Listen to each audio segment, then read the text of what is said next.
పార్థాయ ప్రతిబోధితాం భగవతా నారాయణేన స్వయం వ్యాసేన గ్రథితాం పురాణమునినా మధ్యే మహాభారతం అద్వైతామృతవర్షిణీం భగవతీం అష్టాదశాధ్యాయినీం అంబా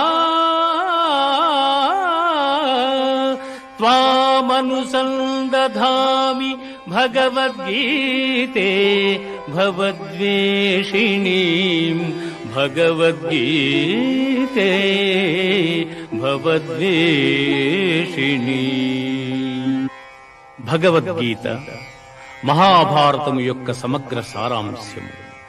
భక్తుడైన అర్జునునకు అనర్చిన ఉపదేశమే గీతా సారాంశము. భారత యుద్ధము జరగరాదని సర్వవిధములా భగవానుడు ప్రయత్నించెను. కాని ఆ మహానుభావుని ప్రయత్నములు వ్యర్థములాయను. అటు పిమ్మట శ్రీకృష్ణుడు పార్థునకు సారథి అయి నిలిచెను.